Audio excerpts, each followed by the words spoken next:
यक्षो नाथस्य पक्षो भुवि विपुलनखैः वज्रकल्पैः कृतायां रक्तस्रोतस्सरस्यां प्रतिफलितमिदं संवपुर्वीक्षमाणः स्मृतांशं भार्गवाख्यं रघुवरमपितं रावणं तत्प्रसत्या चैद्यं हृष्टोऽप्यहृष्टः प्रतिशतदुषं श्रीनृसिंहो निशम्नः अभ्रमं भङ्गरहितम् अजडं विमलं सदा आनन्दतीर्थमतुलं भजे तावत्रयामहम् बुद्धिमण्डलमध्यस्थाः पूर्णबोधमतानुगाः वैष्णवाः विष्णुहृदयाः तान् नमस्ये गुरोन्मम चित्रैपदैश्च गम्भीरैर्वाक्यैर्मानैरखण्डितैः गुरुभावं व्यञ्जयन्ति भातिश्रीजयतीर्थवाक् अञ्जनासूनुसान्निध्याद्विजयेन विराजितम् अजितप्रीतिजनकं भजेऽहं विजयध्वजम् कंसत्वंसिपदाम्भोजसंसक्तो हंसपुङ्गवः ब्रह्मण्यगुरुराजाख्यो वर्ततां मम मानसे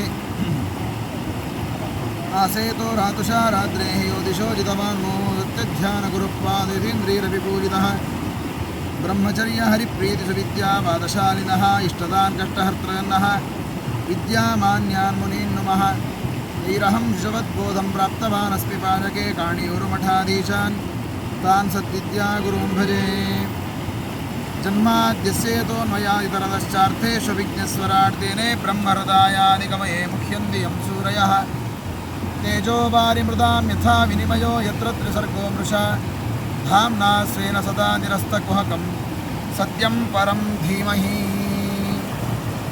सुत उवाच इति भगवतः पृष्ठक्षत्रा प्रियश्रवान् प्रतिवक्तुं न चोत्सेहे औत्कण्ठ्या स्मारितेश्वरः ವಿದುರರು ತೀರ್ಥಯಾತ್ರೆಯನ್ನು ಮಾಡ್ತಾ ಹರಿದ್ವಾರಕ್ಕೆ ಬಂದಾಗ ಹರಿದ್ವಾರದಲ್ಲಿ ಅವರಿಗೆ ಮೈತ್ರೇಯರು ಸಿಗ್ತಾರೆ. ಅದಕ್ಕೆ ಮುಂಚೆ ಉದ್ಧವರ ಭೇಟಿ ಆಗ್ತದೆ. ಉದ್ಧವರ ಹತ್ತಿರ ಪ್ರಾರ್ಥನೆಯನ್ನು ಮಾಡ್ತಾರೆ ವಿದುರರು. ಕೃಷ್ಣದೇವರ ಹಾಗೂ ಬಲರಾಮದೇವರ ವೃತ್ತಾಂತವನ್ನು ತಿಳಿಸಿ, ಹೇಗಿದ್ದಾರೆ ವಸುದೇವ ದೇವಕಿಯರು, ಯಾದವರು ಎಲ್ಲ ಹೇಗಿದ್ದಾರೆ ಅಂತ ಕೇಳ್ತಾರೆ. ಕೇಳಿದಾಗ ಸ್ವಲ್ಪ ಹೊತ್ತು ಉದ್ಧವರು ಮಾತೇ ಆಡಲಿಲ್ಲ. ಪ್ರತಿವಕ್ತುಂ ನಚೋತ್ಸೇಹೆ ಔತ್ಕಂಠ್ಯಾತ್ ಸ್ಮಾರಿತೇಶ್ವರ. ಕೃಷ್ಣದೇವರನ್ನು ನೆನೆಸ್ಕೊಳ್ತಾ ಸ್ವಲ್ಪ ಹೊತ್ತು ಅವರ ಮನಸ್ಸು ಪೂರ್ತಿ ಕೃಷ್ಣದೇವರ ಹತ್ರ ಹೋಯಿತು. ಹಾಗಾಗಿ ಮಾತನಾಡಲಿಕ್ಕೆ ಅವರಿಗೆ ಮಾತೇ ಬರಲಿಲ್ಲ. ವಿದುರರು ಮನೆ ಬಿಟ್ಟು ಬಂದಿದ್ಯಾಕೆ ಅಂದರೆ, ಅನ್ಯಾಯ ಮಾಡ್ತಾ ಇದ್ದಾನೆ ಧೃತರಾಷ್ಟ್ರ ಅನ್ನುವ ಕಾರಣಕ್ಕಾಗಿ ದುರ್ಯೋಧನಾದಿಗಳು ದೇವರಿಗೆ ಅಪಚಾರ ಮಾಡ್ತಾ ಇದ್ದಾರೆ ಅಂತ ಹೇಳಿ ಹಾಗಾಗಿ ಬಿಟ್ಟು ಬಂದುಬಿಟ್ಟಿದ್ದಾರೆ ವಿದುರರು. ವಿದುರರಿಗೆ ಧೃತರಾಷ್ಟ್ರನ ಮೇಲೆ ಪ್ರೀತಿ ಇದೆ, ಅಣ್ಣ ರಾಜ. ಹಾಗಾಗಿ ಆ ರಾಜನಿಗೆ ಬೇಕಾದಷ್ಟು ಹಿತನುಡಿಗಳನ್ನು ಹೇಳಿದರೂ ಕೇಳಲಿಲ್ಲ, ತಾನು ಹೇಳಿದರೂ ಕೇಳಲಿಲ್ಲ. ಕೃಷ್ಣದೇವರೇ ಬಂದು ಸಮಾಧಾನ ಮಾಡಿ ಸಂಧಾನ ಮಾಡಿಕೋ, ನಿನ್ನ ಮಕ್ಕಳಿಗೂ ಶ್ರೇಯಸ್ಸಾಗ್ತದೆ ಅಂತ ಹೇಳಿದರೂ ಕೇಳಲಿಲ್ಲ. ಹೀಗೆ ಯಾವಾಗ ಧೃತರಾಷ್ಟ್ರರು ತಮ್ಮ ಮನಸ್ಥಿತಿಯನ್ನು ವ್ಯತ್ಯಾಸ ಮಾಡಿಕೊಳ್ಳೇ ಇಲ್ಲ, ನಾನೇನಿರಬಾರದು ಅಂತ ವಿದುರರು ಮನೆ ಬಿಟ್ಟು ಬಂದುಬಿಟ್ಟಿದ್ದಾರೆ. ಈವಾಗ ಉದ್ಧವರು ಸಿಕ್ಕರು ಅಂತ ಹೇಳಿ ಬಹಳ ಉತ್ಸಾಹದಲ್ಲಿ ಕೇಳಿದರೆ ಉದ್ಧವರು ಮಾತಾಡ್ತಾ ಇಲ್ಲ. ಯಾಕೆ ಮಾತಾಡ್ತಾ ಇಲ್ಲ? ಯಾಕಷ್ಟು ಕೃಷ್ಣದೇವರ ಮೇಲೆ ಪ್ರೀತಿ ಅವರಿಗೆ? ಇದಕ್ಕೆ ಭಾಗವತ ಹೇಳುವಂತಹ ಮಾತು, ಯಪ್ಪಂಚಹಾಯನೋ ಮಾತ್ರ ಪ್ರಾತರಾಶಾಯ ಯಾಚಿತಃ ನೇಚ್ಛಂತದ್ ರಚಯನ್ಯಸ್ಯ ಸಪರ್ಯಾಂ ಬಾಲಲೀಲಯ. ಉದ್ಧವರು ಚಿಕ್ಕ ವಯಸ್ಸಿನಿಂದ, ಎಷ್ಟು ಚಿಕ್ಕ ವಯಸ್ಸು, 5ನೇ ವರ್ಷದ ಮಗು ಇದ್ದಾಗಲಿಂದಲೂ ದೇವರನ್ನೇ ಯಾವಾಗಲೂ ಭಜನೆ ಮಾಡ್ತಾ ಇದ್ದಂತಹ ವ್ಯಕ್ತಿ. ಉದ್ಧವರನ್ನು ಭಾಗವತವು ಹೇಳುತ್ತದೆ, ಆಚಾರ್ಯರ ನಿರ್ಣಯ ಕೊಟ್ಟಿದ್ದಾರೆ, ಬೃಹಸ್ಪತಿ ಆಚಾರ್ಯರ ಅವತಾರ. ಯಾಕೆ ಅವತಾರ ಮಾಡಿ ಬಂದರು? ಬೃಹಸ್ಪತಿ ಆಚಾರ್ಯ ಈಗಾಗಲೇ ಒಂದು ದ್ರೋಣಾಚಾರ್ಯರಿಗೆ ಅವತಾರ ಮಾಡಿಬಿಟ್ಟಿದ್ದಾರೆ. ಮತ್ತೆ ಯಾಕೆ ಉದ್ಧವರಾಗಿ ಬಂದರು ಅಂತ ಹೇಳಬೇಕಾದ್ರೆ, ಪುರಾಣದ ಪ್ರಮಾಣವನ್ನು ಕೊಟ್ಟ ಆಚಾರ್ಯರು ಹೇಳ್ತಾರೆ, ಇಲ್ಲ, ಕೃಷ್ಣದೇವರು ಕ್ಷತ್ರಿಯನಾಗಿ ಅವತಾರ ಮಾಡಿದ್ದಾನೆ. ಕ್ಷತ್ರಿಯನಾದ್ದರಿಂದ ಬ್ರಾಹ್ಮಣರ ಪಾದಪೂಜೆಯನ್ನು ತಾನು ಮಾಡ್ತಾನೆ ಹೊರತು ತಾನು ಯಾವ ಬ್ರಾಹ್ಮಣರ ಹತ್ರ ತಾನು ನಮಸ್ಕಾರ ಮಾಡಿಸ್ಕೊಳ್ಳೋದಿಲ್ಲ. ಇದು ಕೃಷ್ಣದೇವರ ದೊಡ್ಡವರಾಗಿದ್ದರೂ ಸರ್ವೋತ್ತಮನಾಗಿದ್ದರೂ ಕೂಡ ಮನುಷ್ಯನಾಗಿ ಅವತಾರ ಮಾಡಿದಾಗ ಮನುಷ್ಯರಂತೆ ನಟನೆ ಮಾಡಬೇಕು ಅನ್ನುವ ನಿಯಮ ತಾನೇ ಇಟ್ಟುಕೊಂಡದ್ದರಿಂದ ಬ್ರಾಹ್ಮಣರ ಪೂಜೆಯನ್ನು ತಾನು ಮಾಡ್ತಾನೆ ಹೊರತು ತಾನು ಬ್ರಾಹ್ಮಣರ ಕೈಯಿಂದ ಪೂಜೆ ಮಾಡಿಸ್ಕೊಳ್ಳೋದಿಲ್ಲ. ದ್ರೋಣಾಚಾರ್ಯರ ಕೈಯಿಂದ ನಮಸ್ಕಾರ, ಅವರಿಂದ ಯಾವುದೇ ಉಪಚಾರಗಳನ್ನು ಮಾಡಿಸ್ಕೊಳ್ಳೋದಿಲ್ಲ ದೇವರು.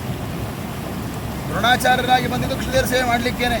ಯಾಕೆಂದರೆ ಕೃಷ್ಣದೇವರು ಉಪಾರಹರಣ ಮಾಡಲಿಕ್ಕೆ ಅಂತ ಏನೊಂದು ಸಂಕಲ್ಪ ಮಾಡಿದ್ದಾನೆ, ಅದರಲ್ಲಿ ದ್ರೋಣಾಚಾರ್ಯ ಪಾತ್ರವೂ ಪ್ರಧಾನವಾಗಿದೆ.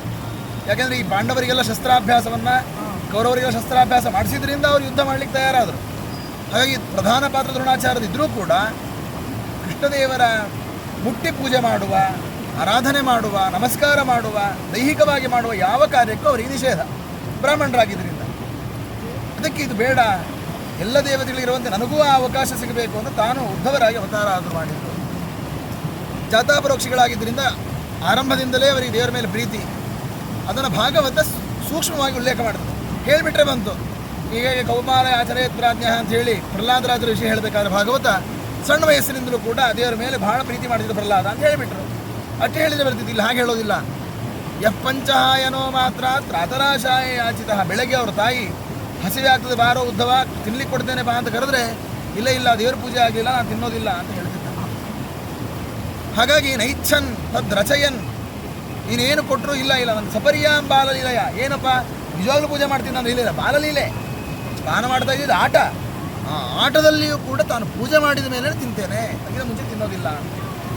ಇದು ಕೂಡ ಭಾಗವತ ನಾವು ತೋರಿಸಿದ ದಾರಿ. ಯಾಕೆಂತ ಹೇಳಿದ್ರೆ ಉದ್ಧವರ ಕಥೆ ಹೇಳಬೇಕಾದ್ರೆ ಬೇಕಾದ ದೊಡ್ಡ ಭಕ್ತ ಅಂತ ಹೇಳಿಬಿಟ್ರೆ ಸಾಕು. ಈ ಸಣ್ಣ ಸಣ್ಣ ದೃಶ್ಯಗಳನ್ನು ಯಾಕೆ ಹೇಳ್ತಾರೆ ಅಂತಂದರೆ, ನಮ್ಮ ಮನೆಯಲ್ಲಿ ಮಕ್ಕಳು ತಿಂದು ನೀನು ಪೂಜೆ ಮಾಡು, ಸ್ನಾನ ಮಾಡಿದ್ರೆ ಎಲ್ಲ ತಿಂದ ಮೇಲೆ ಏನು ನಡೀತದೆ. ಒಂದು ಕಾಲದಲ್ಲಂತಹ ಒಂದು ಪ್ರಸಂಗವು ನಮ್ಮಲ್ಲೆಲ್ಲ ನಡೆದಿದೆ.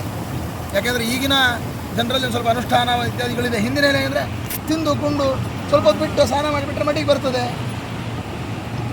ಯಾಕೆಂದರೆ ಆ ದೋಷಗಳನ್ನು ಹೇಳಬೇಕಾದ್ರೆ ದೇವರ ಪೂಜೆ ಮಾಡುವಾಗ 32 ದೋಷಗಳನ್ನು ಮಾಡಬಾರದು ಅಂತ ಇದೆ. ಶತಾಪರಾಧ ಒಂದಿದೆ, ದ್ವಾತ್ರಿಂಶದ ಅಪರಾಧ ಅಂತ 2 ಅಪರಾಧಗಳನ್ನು ಪಟ್ಟಿ ಮಾಡ್ತಾರೆ. 100 ಅಪರಾಧಗಳನ್ನೂ ಮಾಡಬಾರ್ದು, 32 ಅಪರಾಧಗಳನ್ನು ಮಾಡಬಾರ್ದು ದೇವರ ಪೂಜೆ ಮಾಡಬೇಕಾದ್ರೆ. ಅಲ್ಲಿ ಹೇಳಬೇಕಾದ್ರೆ ಬೇರೆ ಬೇರೆ ಇದೆ. ಪ್ರಧಾನವಾದದ್ದು ಭುಕ್ತ್ವಾ ಪೀತ್ವಾಚ ಅಂತ, ತಿಂದು ಉಂಡು ದೇವರ ಪೂಜೆ ಮಾಡಬಾರ್ದು. ಕೆಲವರು ಹೇಳೋದಿದೆ, ದೇವರ ಮುಂದೆ ಕೂತ್ಕೊಂಡು ಉಪವಾಸ ಬಿದ್ದು ಯಾಕೆ ಕಷ್ಟಪಡ್ಕೊಂಡು ದೇವರೇನು ಕೇಳಿದ್ದಾನ, ಒಳಗಿರೋ ದೇವರನ್ನು ಸಂತೃಪ್ತಿ ಪಡಿಸಿ ಹೊಟ್ಟೆ ತುಂಬ ತಿಂದು ದೇವರನ್ನು ಕೂತ್ಕೊಂಡ್ರೆ ದೇವರು ಯಾಕೆ ಬೇಡ ಅಂತಾನೆ ಅಂತ ಹೇಳಿ ಈ ರೀತಿಯಾಗಿ ಮಾತನಾಡುವಂತಹ ಕೆಲವು ಮನಸ್ಥಿತಿಗಳಿದ್ದರೆ ವೇದವ್ಯಾಸರು ಉತ್ತರ ಕೊಟ್ಟರು, ನಿಮ್ಮ ಕಾಲಕ್ಕಲ್ಲಪ್ಪ, ಕಲಿಕಾಲದಲ್ಲಿ ಅಲ್ಲ, ದ್ವಾಪರ ಕಾಲದಲ್ಲಿ ಅವ್ರಿಗೆ ಯಾವ ಉತ್ತಮರವರು ಅವರೇನು ಹೆಚ್ಚಿನ ಮಾಡಬೇಕಂತಿಲ್ಲ. ಅವರೇ ಅವತಾರ ಮಾಡಿ ಬಂದಾಗ ಚಿಕ್ಕ ಚಿಕ್ಕ ವಯಸ್ಸಿನಿಂದಲೇ ಆ ಬುದ್ಧಿಯನ್ನು, ಸಂಸ್ಕಾರವನ್ನು ಹೇಗಿರಬೇಕು ಅಂದರೆ ದೇವರ ಪೂಜೆ ಆಗೋ ತನಕ ಏನೂ ನಾವು ತಗೊಳ್ಬಾರ್ದು. ಯಾಕೆ ಹಿರಿಯರು ಆ ವಿಷಯ ಹೇಳ್ತಿದ್ರು? ಮನೇಲಿ ದೇವರಾಗಲಿ ಅವ್ರಿಗೇನು ಸಂಬಂಧ ಇಲ್ಲ, ದೇವ್ರ ತೀರ್ಥ ಆಗಲಿ ಬ್ರಾಹ್ಮಣರ ತೀರ್ಥ ತೊಗೊಳ್ಳಿ ಆಮೇಲೆ ನಾವು ತೊಗೊಳ್ತೀವಿ ಅಂತ ಯಾಕೆ ಹೇಳ್ತಿದ್ರು ಅಂದರೆ ಅದೊಂದು ಪೂಜೆ, ಬ್ರಾಹ್ಮಣರಲ್ಲಿ ಮಾಡುವ ಪೂಜೆ. ಆ ಪೂಜೆ ಆಗೋ ತನಕ ಮನೆಯಲ್ಲಿದ್ದವರೆಲ್ಲರೂ ಉಪವಾಸ ಇರಬೇಕು. ಇವತ್ತು ಆರೋಗ್ಯ ಸ್ಥಿತಿ ಸರಿ ಇಲ್ಲ, ನಾವು ಮಾಡ್ತಾ ಇಲ್ಲ, ಬೇರೆ ಶಾಸ್ತ್ರೀಯ ವಿಧಿವಿಧಾನ ಇರೋದೇನೆಂದರೆ ಇದೆಲ್ಲವನ್ನು ಪೂಜೆ ಅಂತ ಹೇಳಿದೆ. ವೈಶ್ಯದೇವೂ ಒಂದು ಪೂಜೆ, ಬ್ರಾಹ್ಮಣರಿಗೆ ಊಟಕ್ಕೆ ಹಾಕೋದು ಒಂದು ಪೂಜೆ, ದೇವರ ಪ್ರತಿಮೆಯಲ್ಲಿ ಮಾಡುವುದು ಒಂದು ಪೂಜೆ. ಇದೆಲ್ಲ ಮುಗಿಯುವ ತನಕ ಯಜಮಾನನ ಪತ್ನಿ ಇವರು ಉಪವಾಸದಲ್ಲಿರಬೇಕು ಅಂತ ಯಾಕೆ ಮುಂಚಿನ ನಿಯಮ ಇತ್ತು? ಬ್ರಾಹ್ಮಣರು ಊಟ ಕುಡಿಸಿ ತಾನು ತೀರ್ಥ ತಗೊಳ್ಳುವಂಥ ಕ್ರಮ ಯಾಕೆ? ಈ ಕಾರಣಕ್ಕಾಗಿ. ಯಾಕಂದರೆ ಭಾಗವತವೇ ಕೊಟ್ಟಿದೆ 5 ವರ್ಷದ ಮಗು ಅವರಿಗೇನ 5 ವರ್ಷಕ್ಕೆ ನಿಧಿ ನಿಷೇಧಗಳೇ ಇಲ್ಲ. ನಮ್ಮಲ್ಲಿ ಆಚಾರ್ಯರು ಹೇಳ್ತಾರೆ, ಆ ಚತುರ್ದಶಮಾದ್ವರ್ಷಾತ್ ಕರ್ಮಾಣಿ ನಿಯಮೇನ ಕರ್ಮ ಮಾಡಬೇಕಾಗಿದ್ದಾಗ 14 ವರ್ಷದಿಂದ ಅಲ್ಲಿ ತನಕ ಅಪ್ಪ ಅಮ್ಮನ ಜವಾಬ್ದಾರಿ, ಸರಿಯಾಗಿ ಮಾಡ್ತಾರೋ ಇಲ್ವೋ ಅಂತ ನೋಡಿ ಮಾಡಿಸೋ ಜವಾಬ್ದಾರಿ ಅಪ್ಪ ಅಮ್ಮಂದು. 14 ವರ್ಷ ಆದಮೇಲೆ ಅಪ್ಪ ಅಮ್ಮನಿಗೆ ಸಂಬಂಧ ಇಲ್ಲ, ಅದಕ್ಕೆ ಅವನೇ ಹೊಣೆ, ಆ ಜೀವನೇ ಹೊಣೆ. ಹಾಗಾಗಿ 14 ವರ್ಷದಿಂದ ಚೆನ್ನಾಗಿ ಅವನಿಗೆ ಸಂಸ್ಕಾರ ಕೊಟ್ಟು 14ನೇ ವರ್ಷದಿಂದ ಅವನು ತಾನು ಮಾಡಬೇಕು ಅಂತ. ಹಾಗೆ 14 ವರ್ಷದ ತನಕ ನಾವು ಉಪವಾಸ ಮಾಡಬೇಡ ಅಂತ ಹೇಳಿಬಿಟ್ರೆ, ತಿಂದು ಉಂಡು ಮಾಡು ಅಂತ ಹೇಳಿದ್ರೆ ಅವನು ಆಮೇಲೆ ಮಾಡ್ತಾನ. ಹಾಗಾಗಿ ನಾವು ಹೇಗೆ ಮಾಡಬೇಕಂದ್ರೆ 5 ವರ್ಷ, ನಮ್ಮಲ್ಲಿ ಅದೊಂದು ಮಾತಿದೆ, ಲಾಲಯೇತ್ ಪಂಚವರ್ಷಾಣಿ, ಇದು ಸುಭಾಷಿತ ಹೇಳೋದು. 5 ವರ್ಷದ ತನಕ ಲಾಲನೆ ಪಾಲನೆಯನ್ನು ಮಾಡಿ ಅಂತ ಹೇಳಿ ಅಂತ.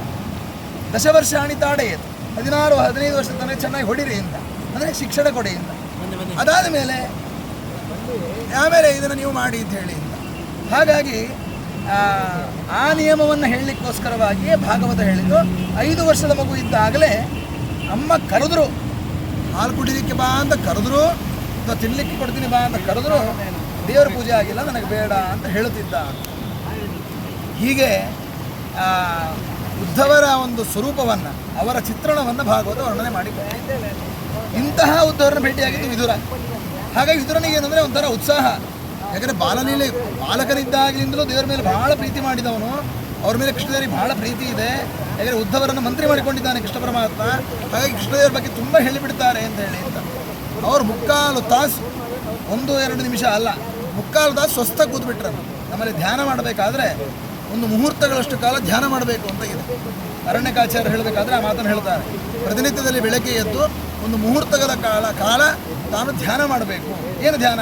ದೇವರ ಪಾದದಿಂದ ಹಿಡಿದು ಶಿರಪರ್ಯಂತರ ಒಂದೊಂದೇ ಆ ಅವಯವಗಳನ್ನು ಚಿಂತನೆ ಮಾಡ್ತಾ ದೇವರನ್ನು ಉಪಾಸನೆ ಮಾಡಬೇಕು ಅಂತ. ಹಾಗೆ ಮುಹೂರ್ತಗಳ ಕಾಲ ಈ ಉದ್ಧವರು ಸುಮ್ಮನೆ ಕೂತರು ಅಂದ್ರೆ ಏನು? ದೇವರು ನೆನೆಸ್ಕೊಳ್ಳೋದು. ಔತ್ಕಂಠ್ಯಾತ್ ಸ್ಮಾರಿತೇಶ್ವರ. ಒಂದು ಕಡೆಯಲ್ಲಿ ದುಃಖ ಇದೆ, ಏನು ಕೃಷ್ಣ ಪರಮಾತ್ಮ ನಮ್ಮನ್ನು ಬಿಟ್ಟು ಹೋಗ್ತಾ ಇದ್ದಾನೆ ಪರಂಧಾಮಕ್ಕೆ ಅಂತ ಹೇಳಿ ಅಂತ ಅದನ್ನು ಹೇಳಬೇಕು ಇದರಲ್ಲಿ. ಯಾಕಂದರೆ ಯಾವಾಗಲೂ ಹಾಗೆ ದುಃಖ ಆದಾಗ ಆ ದುಃಖ ಹೊರ ತೋರಿಸ್ಕೊಳ್ಳೋದು ಯಾವಾಗ ನಾವು ತೋರಿಸ್ಕೊಳ್ತೀವಿ, ನಮ್ಮವರೊಂದು ಸಿಕ್ಕಾಗ ನಾವು ತೋರಿಸ್ಕೊಂಡ್ಬಿಡ್ತೀವಿ.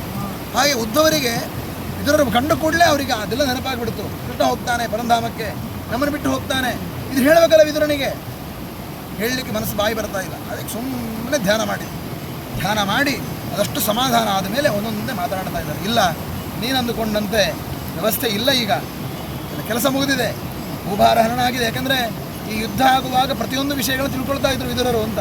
ಏನೇನಾಯಿತು ಯಾಕಂದರೆ ಯುದ್ಧ ಆಗ್ತದೆ ಗೊತ್ತಾಗಿದೆ. ಸಂಚಾರ ಮಾಡ್ತಾ ಇದ್ರು. ಕೃಷ್ಣ ಪರಮಾತ್ಮ ಪರಂಧಾಮಕ್ಕೆ ಹೋಗ್ತಾ ಇದ್ದಾನೆ. ಹಾಗಾಗಿ ಇನ್ನು ಬಹಳ ದಿವಸ ಇಲ್ಲ. ಆದರೆ ಭಾಗವತ ಹೇಳಬೇಕಾದ್ರೆ ಹೇಗೆ ಹೇಳಿಬಿಡ್ತಂದರೆ ಪರಂಧಾಮಕ್ಕೆ ಹೋದ ಅಂತ. ಇನ್ನು 30 ವರ್ಷ ಇದ್ದಾನೆ ಕೃಷ್ಣ ಪರಮಾತ್ಮ. ಯಾಕಂದರೆ ಉದ್ಧವರಿಗೆ ಉಪದೇಶ ಮಾಡಿದ ಮೇಲೆ ಬದರಿಗೆ ಹೋಗಿ ನೀನಿರು ಅಂತ ಹೇಳ್ತಾನೆ ಪರಮಾತ್ಮ. ಮುಂದೆ ಪಾಂಡವರಿಗೆಲ್ಲ ವ್ಯವಸ್ಥೆಯನ್ನು ಮಾಡಿ ಆಮೇಲೆ ಕೃಷ್ಣ ಪರಮಾತ್ಮ ಪರಂಧಾಮಕ್ಕೆ ಹೋಗೋದು. ಹೀಗೆ ಆ ಉದ್ಧವರಿಗೆ ತಾನು ಅನುಗ್ರಹವನ್ನು ಮಾಡಿ ಅಷ್ಟು ಹೇಳ್ತಾರೆ ಉದ್ಧವರು. ಕೃಷ್ಣದೇವರ ಬಾಲಲೀಲೆಯಿಂದ ಆರಂಭ ಮಾಡಿ ಇವತ್ತಿನ ತನಕ ಭೂಭಾರ ಹರಣ ಮಾಡಿದ ದುರ್ಯೋಧನನ ವಧೆಯ ತನಕ ಎಲ್ಲ ವಿಷಯನ ಹೇಳ್ತಾರೆ. ಅಲ್ಲ, ಕೃಷ್ಣ ಪರಮಾತ್ಮ ನಿಮಗೆ ಉಪದೇಶ ಮಾಡಿದ್ನಲ್ಲ, ಆ ತತ್ವಗಳನ್ನು ನನಗೆ ಉಪದೇಶ ಮಾಡಿ. ಅದು ಪ್ರಧಾನವಾದದ್ದು. ಕೃಷ್ಣದೇವರು ಯಾವೊಬ್ಬ ವ್ಯಕ್ತಿ ತಾನು ಹೇಗೆ ಸಾಧನೆ ಮಾಡಿಕೊಳ್ಳಬೇಕು ಅಂತ ಹೇಳಿದಂತಹ ಉಪದೇಶ ಇದೆ, ಅದನ್ನು ಹೇಳಿ ಅಂತ. ಭಾಗವತದಲ್ಲಿ ಉದ್ಧವ ಗೀತೆ, ಮಹಾಭಾರತದಲ್ಲಿ ಭಗವದ್ಗೀತೆ, ಇದು ಪ್ರಧಾನವಾದದ್ದು. ಭಗವದ್ಗೀತೆಯಲ್ಲಿ ಅದು ಅತ್ಯಂತ ಪ್ರೌಢ, ಅಂದರೆ ದೊಡ್ಡ ದೊಡ್ಡ ಯೋಗ್ಯತೆಯ ಅಧಿಕಾರಿ ಇದ್ದವರಿಗೆ ಮಾತ್ರ ಅದು ತಿಳಿಲಿಕ್ಕೆ ಸಾಧ್ಯ. ಭಗವದ್ಗೀತೆ ಅದು ಅಷ್ಟು ದೊಡ್ಡದು. ಭಾಗವತದ ಉದ್ಧವ ಗೀತೆ ಕಲಿಕಾಲದಲ್ಲಿ ಬರುವಂಥ ಎಲ್ಲರಿಗೆ ಸಂಬಂಧಪಟ್ಟಿದ್ದು. ಪೂಜೆ ಹೇಗೆ ಮಾಡಬೇಕು, ಬ್ರಹ್ಮಚಾರಿಗಳ ಧರ್ಮಗಳು ಏನು, ವಾನಪ್ರಸ್ಥರ ಧರ್ಮಗಳೇನು, ಗೃಹಸ್ಥರ ಧರ್ಮ ಏನು, ಸನ್ಯಾಸಿಗಳ ಧರ್ಮ ಏನು, ಯಾವ ರೀತಿಯಾದಂತಹ ಅನುಷ್ಠಾನಗಳನ್ನು ಮಾಡಬೇಕು, ಸ್ತ್ರೀ ಧರ್ಮಗಳೇನು, ನಿತ್ಯದಲ್ಲಿ ಮಾಡುವಂಥ ಉಪಾಸನೆಗಳು ಹೇಗೆ, ಪೂಜೆ ಮಾಡೋದು ಹೇಗೆ, ಪ್ರತಿಯೊಂದು ಕೃಷ್ಣ ಪರಮಾತ್ಮ ಹೇಳಿದ್ದಾನೆ. ಎಷ್ಟು ಕರುಣೆ! ಆ ಉದ್ಧವರ ಮೇಲೆ ಕರುಣೆ ಅನ್ನೋದಕ್ಕಿಂತ ಉದ್ಧವರ ನಂತರ ಬದರಿಕಾಶ್ರಮದಲ್ಲಿದ್ದು ಬರುವಂಥ ಎಲ್ಲ ಭಕ್ತರಿಗೂ ಉಪದೇಶ ಮಾಡು ಅಂತ ಹೇಳಿದ್ದಾನೆ ಭಗವಂತ. ಹಾಗಾಗಿ ಆ ಉದ್ಧವರು ಹೇಳ್ತಾರೆ, ದೇವರು ನನ್ನ ಮೇಲೆ ಕರುಣೆ ಮಾಡಿ ಹೇಳಿದ್ದಾನಪ್ಪ, ಆದರೆ ನಿನಗೆ ಉಪದೇಶ ಮಾಡು ಅಂತ ಹೇಳಿಲ್ಲ. ಹಾಗಾಗಿ ನಿನಗೆ ಮೈತ್ರೇಯರು ನಿನಗೆ ಉಪದೇಶವನ್ನು ಮಾಡ್ತಾರೆ, ಅವರನ್ನು ನೀನು ಪ್ರತೀಕ್ಷೆ ಮಾಡು ಅಂತ ಹೇಳಿದಾಗ ತಾನು ನೆನೆಸ್ಕೊಂಡದ್ದು ವಿದುರರು. ಅಂತೂ ನನ್ನ ಮೇಲೆ ಒಂದು ಕೃಷ್ಣದೇವರಿಗೆ ಅನುಗ್ರಹ ಇದೆ, ನನ್ನನ್ನು ಅನುಗ್ರಹ ಮಾಡ್ತೀನಿ ಅಂತ ಒಬ್ಬರನ್ನು ಕಳಿಸ್ತಾ ಇದ್ದಾನೆ ಅಂತ ಹೇಳಿದ ಮೇಲೆ ಇದು ನನಗೆ ದೇವರು ಮಾಡಿದಂಥ ಅನುಗ್ರಹ ಅಂತ. ಯಾಕೆಂದರೆ ನಾವು ದೇವರನ್ನು ನೆನೆಸ್ಕೊಳ್ತೀವಿ, ಅದು ಸಹಜ. ಯಾಕಂದರೆ ಭಕ್ತರಾದವರು ದೇವರು ನೆನೆಸ್ಕೊಳ್ಬೇಕು. ಭಕ್ತರನ್ನು ದೇವರು ನೆನೆಸ್ಕೊಳ್ತಾನೆ ಅನ್ನೋದು ಭಾಳ ದೊಡ್ಡದು. ಪ್ರಹ್ಲಾದರಾಜರಿಗೋಸ್ಕರ, ಧ್ರುವರಾಜರಿಗೋಸ್ಕರ, ಮಧ್ವಾಚಾರ್ಯರಿಗೋಸ್ಕರ ದೇವರು ಬಂದು ತಾನು ಅವರಿಗೆಲ್ಲ ನಾನು ಸಹಾಯ ಮಾಡಿದ. ಪಾಂಡವರಿಗೋಸ್ಕರ ಮನೆ ಕಟ್ಟಿ ನಿಂತ. ಇದೆಲ್ಲ ಯಾಕೆ ಮಾಡ್ತಾನೆ ಅಂದರೆ ಭಕ್ತರ ಮೇಲೆ ನನ್ನ ಪ್ರೀತಿ ಎಷ್ಟಿದೆ ಎಂದು ತೋರಿಸ್ತೀನಿ. ಹಾಗಾಗಿ ವಿದುರರಿಗೆ ಒಂದು ಸಲ ದೇವರು ಎಂಥವನೊಂದು ಗೊತ್ತಿದೆ, ಅವರಿಗೆ ಎಷ್ಟು ಸರ್ವೋತ್ತಮ, ಎಷ್ಟು ಎತ್ತರದ ವ್ಯಕ್ತಿ ಎಂದು ಗೊತ್ತಿದೆ. ಇವತ್ತು ನನ್ನಂಥ ಒಬ್ಬ ವ್ಯಕ್ತಿ, ಯಾಕಂದರೆ ಯಮದೇವರು ಅಂದರೆ ಕಕ್ಷೆಯಲ್ಲಿ ಬಹಳ ಚಿಕ್ಕವನು, ನನ್ನನ್ನು ನೆನಪಿಸಿಕೊಂಡು ಇವನಿಗೆ ಉದ್ಧಾರ ಮಾಡಲಿಕ್ಕೆ ಒಬ್ಬರನ್ನು ಕಳಿಸ್ತೇನೆ ಅಂತ ದೇವರು ಹೇಳಿದ್ದಾನೆ ಅಂತ ಹೇಳಿದರೆ ಆ ಉದ್ಧವರಿಗೆ ನಮಸ್ಕಾರವನ್ನು ಮಾಡಿ ತಾನು ಹರಿದ್ವಾರಕ್ಕೆ ಬಂದು ಹರಿದ್ವಾರದಲ್ಲಿ ವಾಸ ಮಾಡಿಕೊಂಡು ಮೈತ್ರೇಯರ ಬರೋದನ್ನು ಕಾದು ಮೈತ್ರೇಯರನ್ನು ನಾನು ಭೇಟಿ ಮಾಡಿದ. ಮೈತ್ರೇಯರನ್ನು ಕಳಿಸಿದ್ದು ಇದೇ ದಾರಿಯಲ್ಲಿ ಹೋಗುವಂಥ ಅದೇ ಕಾರಣಕ್ಕೆ. ವಿದುರ ಸಿಗ್ತಾನೆ, ಇದರಲ್ಲಿ ಉಪದೇಶ ಮಾಡಬೇಕು ನೀವು ಅಂತ ಹೇಳಿ ಅಂತ. ಉದ್ದವರಿಗೆ ಉಳಿದವರಿಗೆಲ್ಲ ನೀನು ಉಪದೇಶ ಮಾಡು ಅಂತ ಹೇಳಿ ಅಂತ. ಹೀಗೆ ಆ ದೇವರ ಆಜ್ಞೆಯನ್ನು ಹೊತ್ತು ವಿದುರರು ಮತ್ತು ಮೈತ್ರೇಯರು ಇವರಿಬ್ಬರು ಬರದೇ ಇದ್ದಿದ್ರೆ ಭಾಗವತ ಸಿಗ್ತಿರ್ಲಿಲ್ಲ. ವಿದುರ ಮೈತ್ರೇಯರ ಸಂವಾದ ಆಗಿ ಭಾಗವತ ಚೆನ್ನಾಗಿ ಬಂತು. ಅದನ್ನೇ ಶುಕಾಚಾರ್ಯರು ಪರೀಕ್ಷಿತ್ ರಾಜರಿಗೆ ಉಪದೇಶವನ್ನು ಮಾಡಿದ್ದಾರೆ. ಅಂತಹ ಆ ಉದ್ಧವರ ಮನಸ್ಥಿತಿ, ಯಾಕೆಂದರೆ ಬೃಹಸ್ಪತ್ಯಾಚಾರ್ಯರಿಗೆ ಬೇಕಾದ ದೇವರ ಸೇವೆ ಮಾಡ್ತಾನೇ ಇದ್ದಾರೆ. ಮೂಲ ರೂಪದಿಂದ ಅವತಾರ ಮಾಡಿ ಒಂದು ರೂಪದಿಂದ ಸೇವೆ ಮಾಡ್ತಾನೇ ಇದ್ದಾರೆ. ಸಾಕಾಗೋದಿಲ್ಲ ಅಂತ ಇದನ್ನು ನಾವು ನೆನೆಸ್ಕೊಳ್ಬೇಕು. ದೇವರ ಸೇವೆ ಮಾಡಿದೆ, ಬೆಳಗ್ಗೆ ಮಾಡಿದ್ನಲ್ಲ, ಸಾಯಂಕಾಲ ಮಾಡಿದ್ನಲ್ಲ, ಸಾಕಲ್ಲ, ಬೆಳಗ್ಗೆ ಗಂಗಾ ಸ್ನಾನ ಮಾಡಿದ್ನಲ್ಲ, ಅವಕಾಶ ಸಿಕ್ಕಾಗ 1000 ಸಲ ಸ್ನಾನ ಮಾಡಿ. ಇದನ್ನೇ ದ್ರೋಣಾಚಾರ್ಯರಿಂದ ಕಲಿಬೇಕಾಗಿತ್ತು, ಬೃಹಸ್ಪತ್ಯಾಚಾರ್ಯರಿಂದ ಕಲಿಬೇಕಾಗಿತ್ತು. ಅವಕಾಶ ಸಿಕ್ಕಾಗೆಲ್ಲ ದೇವರ ಸೇವೆ ಮಾಡಬೇಕು. ಉದ್ಧವರು ಹಾಗಾಗಿ ಎಲ್ಲಿ ಮತ್ತೆ ದೇವರು ತಪ್ಪು ಬಿಡ್ತೇನೋ ಅಂತ ಹೇಳಿ ಚಿಕ್ಕವರಿದ್ದಾಗಿ ದೇವರ ಪೂಜೆ, ದೇವರದ ಆರಾಧನೆ ಕೃಷ್ಣವರ ಮಾತನ್ನ ನೀನು ಗೋಕುಲಕ್ಕೆ ಹೋಗು ಅಂತ ಹೇಳಿದಾಗ ಅಹಂತರದಲ್ಲಿ ಹೋಗ್ತಾರೋ, ಅಹಂಕಾರದಲ್ಲಿ ನಾನು ಬಹಳ ದೊಡ್ಡ ಭಕ್ತ, ಹಾಯ್ ಕೃಷ್ಣ ನನ್ನ ಕರೆದು ಹೇಳಿದ್ದಾನೆ, ನನ್ನ ಭಕ್ತನ ಹೋಗಿ ನೋಡ್ಕೊಂಡು ಬಾ ಅಂತ ಹೇಳಿ ಅಂತ ಅಲ್ಲಿ ಹೋಗುವಾಗ ಅವರ ಭಕ್ತಿ ಎಷ್ಟು ಸಣ್ಣದೊಂದು ಗೊತ್ತಾಗ್ಬಿಡ್ತದೆ ಉದ್ದವರಿಗೆ. ಅಲ್ಲಿರುವ ಗೋಪಿಕೆಯರು ಕ್ಷಣ ಕ್ಷಣಕ್ಕೆ ಕೃಷ್ಣ, ಕ್ಷಣ ಕ್ಷಣಕ್ಕೆ ಕೃಷ್ಣ, ಕೃಷ್ಣನ ಬಿಟ್ಟು ಬೇರೆ ಉಸಿರೇ ಇಲ್ಲ ಅವರಿಗೆ. ಅದನ್ನು ನೋಡಿ ಉದ್ಧವರು ಅಂದ್ಕೊಂಡ್ರಂತೆ ನಾನೇ ದೊಡ್ಡ ಭಕ್ತ ಅಂದ್ಕೊಂಡಿದ್ದೆ, ನನಗಿಂತ ದೊಡ್ಡ ಭಕ್ತ ಇದ್ದಾರೆ. ನಿಜವಾಗಿ ಹಾಗಿಲ್ಲ ಅದು. ಯಾಕಂದರೆ ಯೋಗ್ಯತೆಯಲ್ಲಿ ಉದ್ಧವರು ಬಹಳ ದೊಡ್ಡವರು, ಗೋಪಿಕೆಯರೆಲ್ಲ ಬಹಳ ಚಿಕ್ಕವರು. ಮತ್ತು ಯಾಕೆ ಅದನ್ನು ಅಂದ್ಕೊಂಡ್ರು ಅಂತ ಹೇಳಿದರೆ ಅಹಂಕಾರ ಸಲ್ಲದು, ಭಕ್ತಿಯ ಮುಂದೆ ಅಹಂಕಾರ ಯಾವತ್ತೂ ಸಲ್ಲದು. ಎಷ್ಟೇ ದೊಡ್ಡ ವ್ಯಕ್ತಿ ಆಗಿರಲಿ ಅಹಂಕಾರ ಮಾಡಿದ ಅಂದರೆ ಸಣ್ಣ ಭಕ್ತನಿಗಿಂತ ಚಿಕ್ಕವನಾಗ್ಬಿಡ್ತ. ಎಷ್ಟೇ ದೊಡ್ಡ ಚಿಕ್ಕವನಾಗಿರಲಿ ಅಹಂಕಾರ ಮಾಡಲಿಲ್ಲ ಅಂತಂದರೆ ದೇವತೆಗಳಿಗಿಂತ ಉತ್ತಮನಾಗಿಬಿಡ್ತಾನೆ. ಇದನ್ನು ಪ್ರಹ್ಲಾದರಾಜರು ಹೇಳಿದ್ದು ಧರ್ಮಗಳು. ವಿಪ್ರ ದ್ವಿಷಡ್ಗುಣಯುತ ದರವಿಂದನಾಭ ಪಾದಾರವಿಂದ ವಿಗಳ ಶಪಜಂ ವರಿಷ್ಠಂ. 12 ಧರ್ಮಗಳೇನಿದೆ ಆ ದೇವರನ್ನು ಒಲಿಸಿಕೊಳ್ಳಿಕ್ಕಿರುವಂತಹ ಧರ್ಮಗಳು, ತ್ಯಾಗ, ತಪಸ್ಸು, ಶಾಂತಿ, ಬ್ರಹ್ಮಚರ್ಯ ಮತ್ತು ದೇವರಲ್ಲಿರುವಂತಹ ನಂಬಿಕೆ, ಆಮೇಲೆ ಶಾಸ್ತ್ರಗಳಲ್ಲಿರುವಂತಹ ಶ್ರದ್ಧೆ, ಅನುಷ್ಠಾನ, ಇದು ಯಾವುದನ್ನು ಮಾಡಲಿಲ್ಲ, ಸತ್ಯ ತಪಸ್ಸು ಇದ್ಯಾವುದು ಇರಲಿಲ್ಲ ಅಂತ ಆದರೆ ದೊಡ್ಡ ಬ್ರಾಹ್ಮಣನಾಗಿದ್ದರೂ ಅವನು ಶಪಜಂ ವರಿಷ್ಠಂ, ನಾಯಿ ತಿನ್ನುವಂತಹ ಶಪಜರಿಗಿಂತಲೂ ಚಿಕ್ಕಿದಾಗ್ತಾನೆ. ಅವನು ಶಪಜ ವರಿಷ್ಠ ಆಗ್ತಾನೆ ಯಾವಾಗ ಇದೆಲ್ಲ ಗುಣಗಳು ಅವನಲ್ಲಿ ಇತ್ತು ಅಂತ ಆದರೆ. ಯಾಕೆ ಪ್ರಹ್ಲಾದರಾಜರು ಹೇಳ್ತಾರೆ ಅಂದರೆ ನಾನು ತುಂಬ ಅಲ್ಪ ದೈತ್ಯರ ಜಾತಿಯಲ್ಲಿ ಹುಟ್ಟಿದವನು, ನನ್ನನ್ನು ನೀನು ಉದ್ಧಾರ ಮಾಡಿದ್ದಿ ಅಂತ ಹೇಳಿದರೆ ನಿನಗೆ ಬೇಕಾಗಿರೋದು ಈ ಧರ್ಮಗಳೇ ಹೊರತು ವ್ಯಕ್ತಿಯ ಜಾತಿ ಅಲ್ಲ ಅಂತ. ಹಾಗಾಗಿ ಜಾತಿ ಅಲ್ಲ ಅಂದರೆ ಜಾತಿ ಬೆಲೆ ಇಲ್ಲ ಅಂತಲ್ಲ, ಜಾತಿಯಲ್ಲಿ ಬಂದ ಮೇಲೆ ಆ ಧರ್ಮವನ್ನು ಅನುಸರಿಸೋದು ನಮ್ಮೆಲ್ಲ ಜವಾಬ್ದಾರಿ ಅಂತ ಹೇಳಿ ಆ ಉದ್ಧವರು ತನ್ನ ಜೀವನದ ವ್ಯಕ್ತಿತ್ವವನ್ನು ತೋರಿಸಿಕೊಟ್ರು. ಇಷ್ಟಾಗಿ ಉದ್ಧವರು ಬ್ರಾಹ್ಮಣರದ್ದು ಇರಲಿಲ್ಲ, ಅವರು ಕ್ಷತ್ರಿಯರಾಗಿದ್ದು ಕ್ಷತ್ರಿಯರಾಗೇ ಇದ್ದರು. ದೇವರ ಸೇವೆ ಸಿಗಬೇಕು ಅನ್ನುವ ಕಾರಣಕ್ಕಾಗಿ ತಾನು ಮಾಡಿದಂತಹ ಸಾಧನೆಗಳನ್ನು ದೇವರಿಗೆ ಅರ್ಪಣೆ ಮಾಡಿ ದೇವರು ಹೇಳಿದ್ದನ್ನು ಒಂದೊಂದು ಬಿಟ್ಟು ಕೇಳಲೇ ಇಲ್ಲ. ಕೊನೆಯ ಕಾಲದಲ್ಲಿ ನೀನು ಬಿಟ್ಟು ಹೋಗಬೇಕಲ್ಲ ಅಂತ ಇದನ್ನು ಮಾಡ್ಕೊಂಡು ಹೋಗಲಿಲ್ಲ. ಇಲ್ಲ, ನೀನು ಹೋಗಬೇಕಾದ್ರೆ ಹೋಗ್ತೇನೆ ಅಂತ ತಾನು ಹೋಗಿ ಬದರಿಯಲ್ಲಿ ಇದ್ದುಕೊಂಡು ಇವತ್ತಿಗೂ ಉದ್ಧವರಿಗೆ ನಾರಾಯಣನ ಸನ್ನಿಧಾನದಲ್ಲಿ ಒಂದು ಜಾಗ ಇದೆ. ಇದು ಉದ್ಧವರಿಗಿರುವಂತಹ ದೊಡ್ಡ ಅವಕಾಶ. ಯಾಕೆ ಹೀಗಾಯಿತು ಅಂದರೆ ಚಿಕ್ಕ ವಯಸ್ಸಿನಿಂದ ಮಾಡಿದಂತಹ ಸಾಧನೆ, ದೇವರು ಹೇಳಿದ್ದನ್ನು ಕೇಳಬೇಕು ಅನ್ನುವಂಥ ವಿಶ್ವಾಸ. ಇದನ್ನು ನಾವು ನಿಲ್ಲಿಸ್ಕೊಂಡ್ರೆ ದೇವರು ಏನು ಮಾಡ್ತಾನೆ, ತನ್ನ ಪಕ್ಕದಲ್ಲಿ ತನಗೊಂದು ಜಾಗ ಕೊಡ್ತಾನೆ, ನೀವು ನನ್ನ ಜೊತೆಗಿರಿ ಅಂತೇಳಿ. ಹಾಗಾಗಿ ಆಚಾರ್ಯರು ಹೇಳೋದು, ರಾಘವೇಂದ್ರ ಸ್ವಾಮಿ ಹೇಳೋದು, ತದಧೀನಂ ದೂನಂ ಅನಾಥಂ ಶರಣಾಗತಂ ಏನಂ ಉದ್ಧಾರ ಅಂತ. ಯಾವಾಗ ಏನಂ ಉದ್ಧಾರ? ನೀನು ಹೇಳಿದ ಹಾಗೆ ಕೇಳ್ಕೊಂಡಿದ್ದಾನೆ ಅದನ್ನೇ ಏನು ಕರ್ಕೊ ಅಂತ. ಆಚಾರ್ಯರು ನಮ್ಮನ್ನು ರೆಕಮೆಂಡೇಷನ್ ಮಾಡೋದು, ಪ್ರಾಣದ ರೆಕಮೆಂಡೇಷನ್ ಮಾಡೋದು ಬೇರೆ ಯಾವ ಕಾರಣಕ್ಕಲ್ಲ, ನೀನು ಹೇಳಿದ ರೀತಿಯಲ್ಲಿ ಶಾಸ್ತ್ರೀಯವಾಗಿ ಬದುಕಿದ್ದಾನೆ ಅವನು, ಇವನನ್ನು ಕರ್ಕೊ ಅಂತ ಹೇಳಿ. ಹಾಗೆ ನಾವು ಉದ್ಧವರಂತೆ ಶಾಸ್ತ್ರೀಯವಾಗಿ ಬದುಕಲಿಕ್ಕೆ ಕಲಿಬೇಕು ಅನ್ನೋದು ಭಾಗವತ ಕೊಟ್ಟಂತಹ ಪಾಠ. ಅಂತಹ ಭಾಗವತ ಚಿಂತನೆಯನ್ನು ಉದ್ಧವರ ಅಂತರ್ಯಾಮಿಯಾದಂತಹ ಮಧ್ವಾಂತರ್ಗತ ಶ್ರೀ ಗೋಪಾಲಕೃಷ್ಣ ಶ್ರೀ ಕೃಷ್ಣ